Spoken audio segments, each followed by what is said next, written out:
Jesus' mighty name. There's coming a time, there's coming a day real soon where you're going to realize that out of everything that you've been seeking for, everything you've been looking for, everything you've been striving for, it's just not doing it. And the only thing that will do it is the presence of the Lord. The only thing that will do it is surrendering to the Most High. There's a day coming real soon. It's like in Ecclesiastes, where the wise man went his whole life seeking for knowledge and wisdom and understanding, but he counted everything up as vanity and chasing after the wind. He went his whole life seeking after wisdom, which is a commendable thing to look for, right? But what kind of knowledge was he actually getting? He was seeking outside of Christ. He was seeking outside of the presence of the Lord. He was seeking outside of the source of life, which was the tree of life. So there's the knowledge of the tree, the false tree, the knowledge of good and evil. Yeah, he's gaining some knowledge and awareness of good and evil, but there's still a void on the inside because he's not connected to the tree of life. You can go your whole life, and whether that be knowledge that you seek after, money, women, whatever it is that you look for to try to fulfill and satisfy you, there's gonna come a point where you're going to realize that all of your striving does nothing but stress you out, affect your mental health, and it doesn't get you anywhere except for a temporary high. And you're gonna realize that nothing feels better than the presence of the Lord. And the presence of the Lord is not something that just comes and goes, and it's just like something that you have to wait forever for, far in between. The Bible says in James 4:8 to draw near to God and he'll draw near to you. That means if you draw near to him, he'll draw near to you. That means if you draw near to him right now, and 5 minutes later, and an hour later, every single day, then he's also drawing near to you.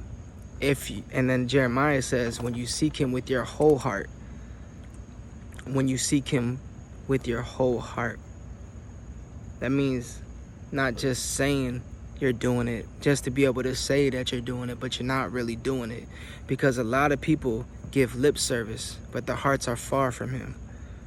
See, a lot of people live like Cain. They're not really given the best part.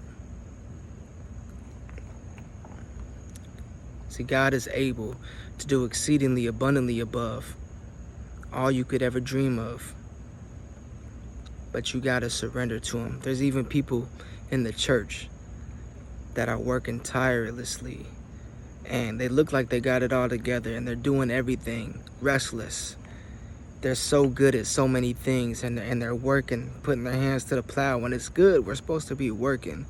But the one thing we have to remember to do is trust in the Lord, because we can be working all day and night and being effective in a way, but you don't want to end up saying, Lord, Lord, and him saying to you, I never knew you.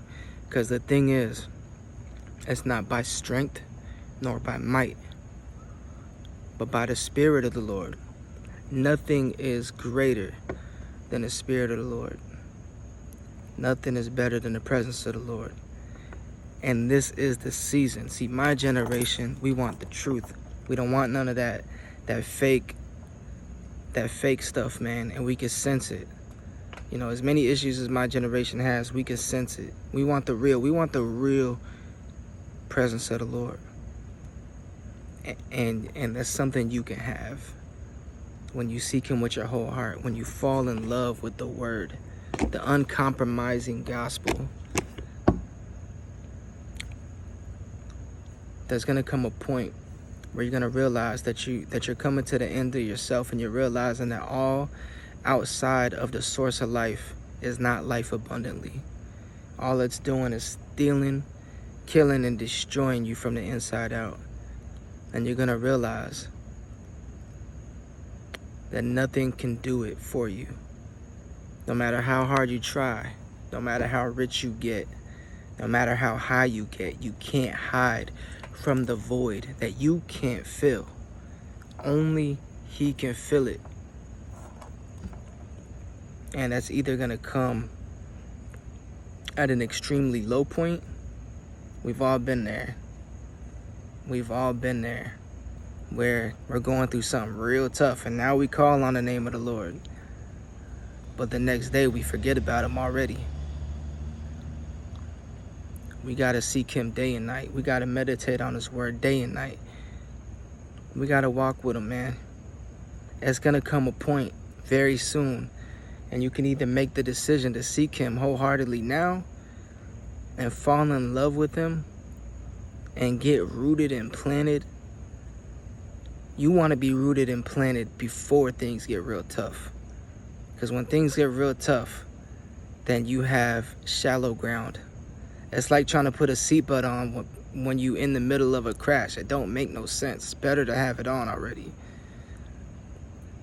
So you can either wait till that's all you can do, or you can do it now and fall in love with him wholeheartedly. And I promise you, make the decision right now. Seek the Lord while he may be found. Because I promise you when I say nothing is better. Nothing is better. There's no high in the world. There's no amount of money. There's no amount of knowledge that is better than the fear of the Lord, the presence of the Lord, and getting to know the Lord, the Most High, Yahweh. I promise you that.